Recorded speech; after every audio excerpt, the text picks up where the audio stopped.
Allegations of grooming are possibly the most prevalent, yet also the most depraved allegations that circulate the internet today. Many using these allegations to impose a status of darkness onto creators many may hold dear to their hearts. The veil of parasocial thoughts of innocence are lifted by the true dark nature of these creators. However, what if I were to tell you that allegations regarding a creator with upwards of 4 million subscribers and being one of the most loved in their field for over a decade were subsequently swept under the rug and fell under everyone's radar to the degree of little to no public content surrounding them, the nature of which befall a 23-year-old and a 13-year-old's interactions spanning over a decade. This is the untold allegations of Black Gryph0n, or Gabriel Brown.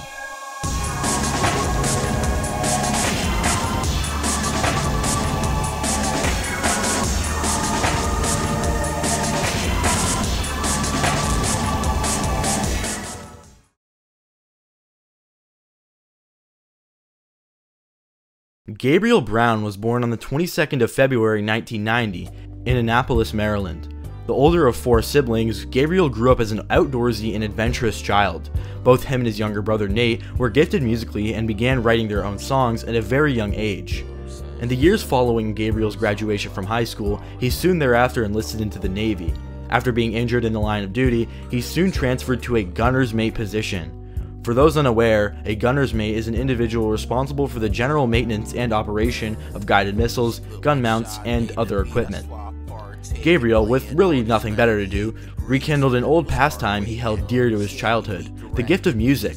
Specifically, he volunteered for the Navy's choir. He was talented enough to join the 7th Fleet Band, which was stationed in Yokosuka, Japan. A factor I've left disregarded was Gabriel's online presence, as he joined the YouTube scene in 2007. His content initially consisting of the outdoors he frequented so much. After his enlisting, he continued to create content when stationed in Yokosuka, taking an innate interest in My Little Pony. Soon after Gabriel gained an online platform, he was discharged from the Navy, leading to his involvement with the Brony fandom to be more consistent and prevalent. As his channel and online presence grew, he moved to Vancouver and was even a background vocalist in the My Little Pony Friendship is Magic TV show from 2015 to 2018. Gabe made music the entirety of his content and continually posted about his projects along with some additional vlogs, of which would garner him over 100,000 subscribers in 2016. His real big break was the video titled One Guy 22 Voices, allowing him to reach over 1 million subscribers in late 2018. 2019 would arguably be the most successful year of the Black Gryph0n persona, remaking his claim to fame, this time with 54 voices, garnering him an additional 2 million subscribers.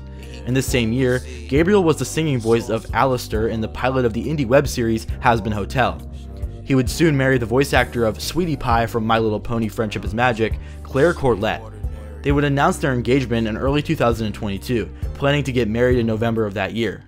But what if I were to tell you that this success was a facade to some darker things surpassing behind the scenes? Gabriel's wife Claire was born in 1999. While large age gaps are common between married couples, most married couples don't know their spouse since she was 13 and they were 23.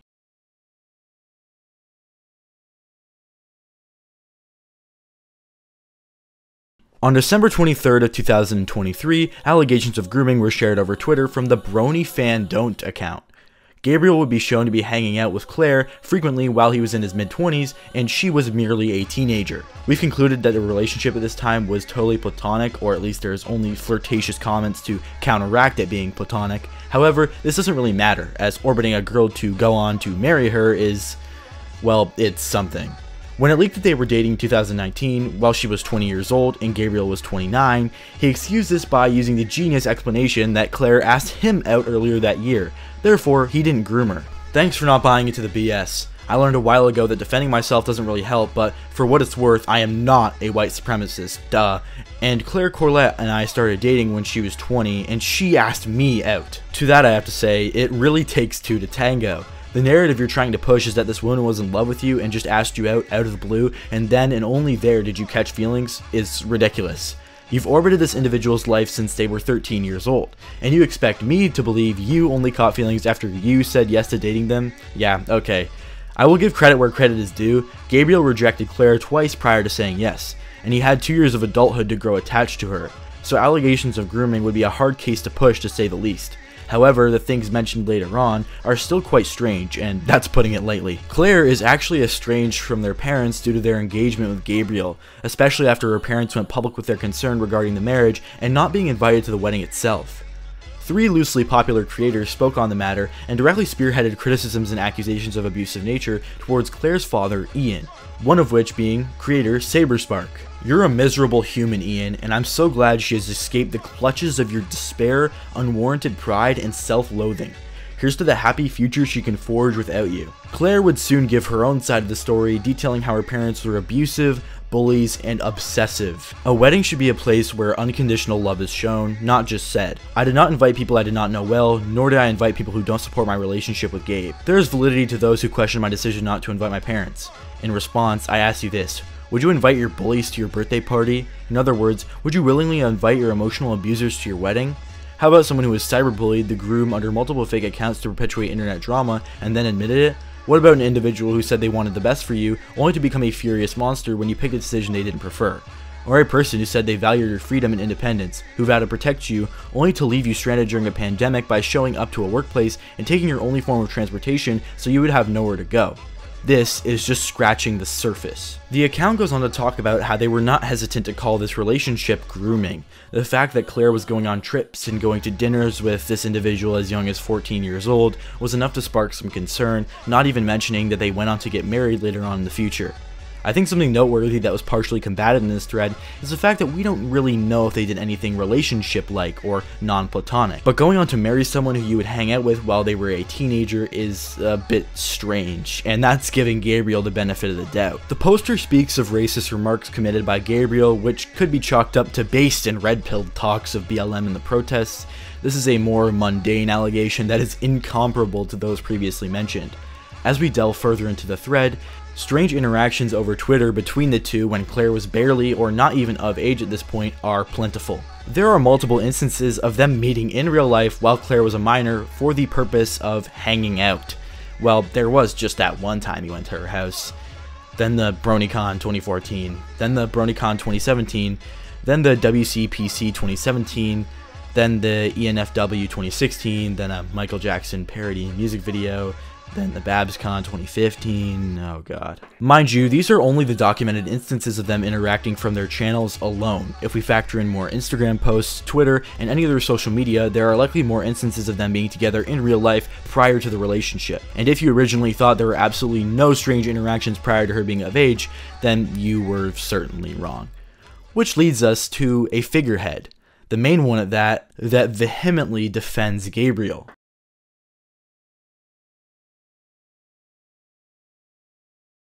On March 31st, 2017, the development of an indie game was underway, a game by the name of Billie Bust Up, a 3D platformer with a musical aspect and was inspired from various animated films.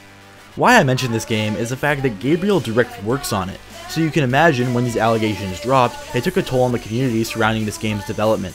However, you may have noticed at this point, some of the timeline regarding the allegations and responses to them are a bit wonky to say the least. This is because of the fact that these allegations were actually released initially in late 2019. The thread initially released from Wootmaster has been lost to time, but another thread from them shows that the allegations were broken in December of 2019. Although the content I'm about to speak of was made after Brony Fandom's thread, I feel like it was a piece of context that was missing which will come in handy when diving into these responses.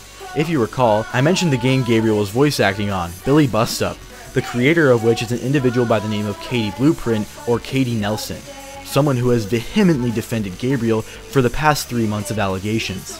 Firstly, we start with this announcement to the Billie Bust Up server, or just a server that Katie runs, that is in defense of Gabriel. The backbone of this screenshot is essentially that Ian James Corlett, Claire's father, was directing a targeted harassment campaign towards Claire, and Brony Fandom was one of the individuals parading this campaign, or even Ian himself. I think a great point made by Brony Fandom was the fact that even in the case Ian is what he's made out to be, it doesn't really help Gabriel's case. Kate also claims that they have been provided evidence of Gabriel's innocence. However, it's not like these allegations were based off private DMs or interactions. This was all gathered from the public ire. So what private evidence could prove this allegation wrong when the allegation really has no faults aside from not knowing the nature of their relationship prior to them dating, or some really solid evidence to put the nail in the coffin? I mean, Kate even claims that they only met up once for a video prior to Claire turning 20, when this is unequivocally false off videos still up on Claire herself's channel. In this very comment section, they say that Claire only met him when she was an adult, and that they had only been in one video together, and that was the extent of their interactions until adulthood, to them saying they had interacted a few times. I mean, you don't even need to use the multiple instances of them interacting and hanging out to disprove these comments, because Katie does it herself. For someone who claims to have done the farthest extensive research, it really seems like she just ate the slop Gabriel fed her. I don't feel as if the allegations are totally accurate, as we have no real concrete evidence of taking place past a few public flirty messages. However, this defense of Gabriel is quite careless and lacks the so-called research they go on ad nauseum about.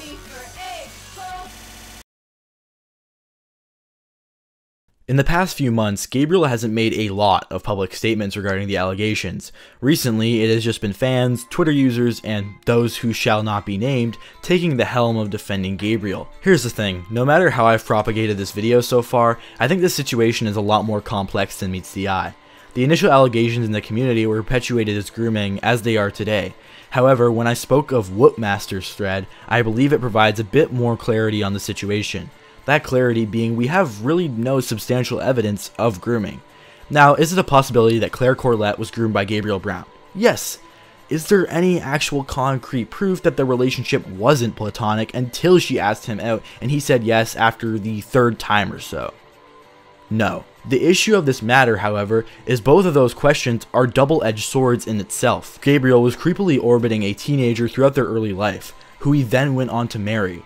I believe that is the most fair assertion to make. You could upscale by saying he was grooming her into a relationship for later on, or you can downplay and say that their initial relationship was entirely platonic, and Gabriel only caught feelings during the 2 years after Claire turned 18.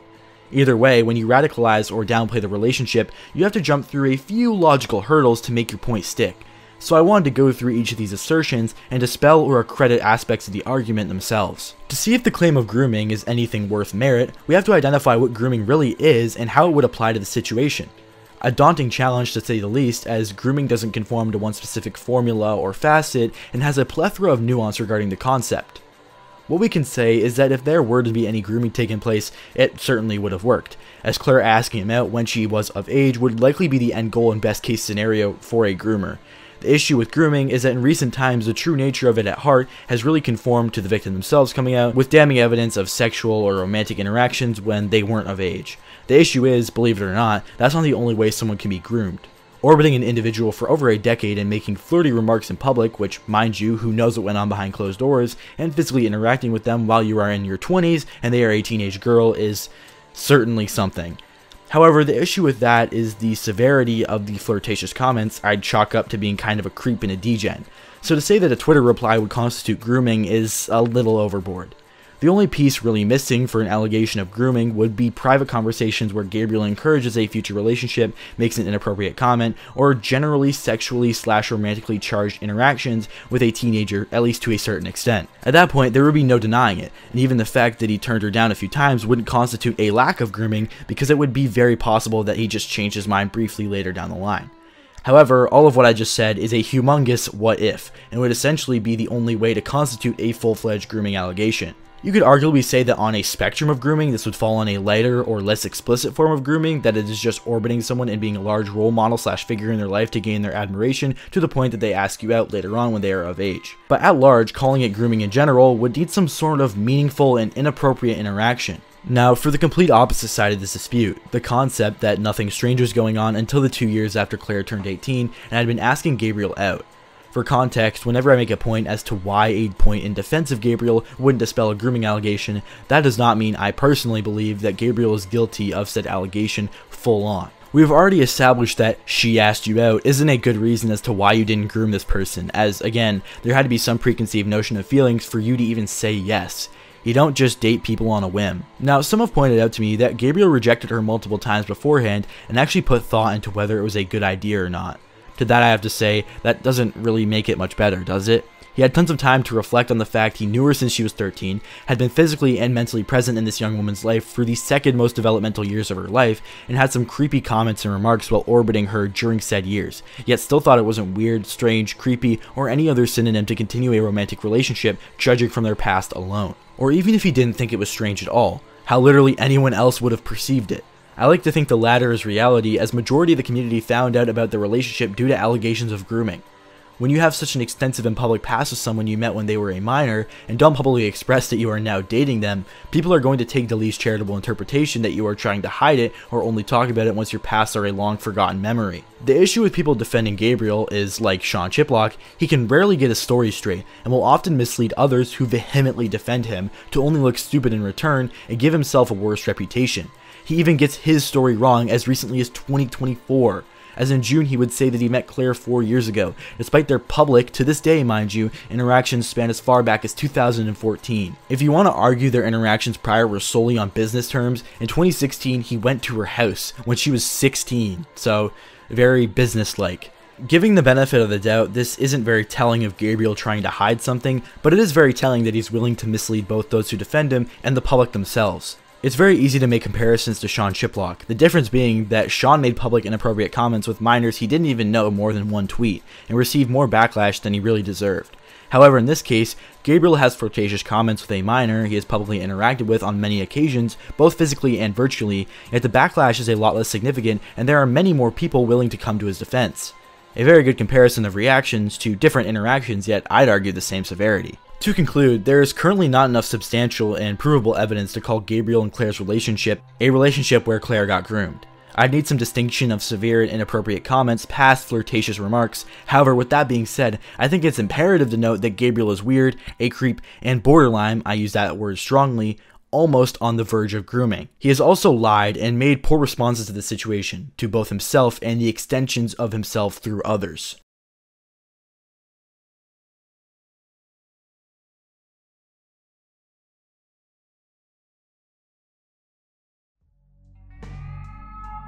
Funnily enough, Saberspark, someone who defended Gabriel and attacked Ian prior, has recently been in some hot water for a situation I think is pretty ridiculous. However, I haven't looked into it a lot, so take that remark with a grain of salt. What I will say is that his remark on Claire having a crush on Gabriel and that he didn't reciprocate is a bit strange and actually adds more merit to an allegation of grooming. If Claire had a crush on Gabriel while she was a minor, it would at least make for a bit more substance regarding a grooming allegation. The fact of the matter is, Gabriel Brown knew his future spouse when she was age 13 and he was 23. He would continually hang out and interact with her while she was a minor and went on to marry her.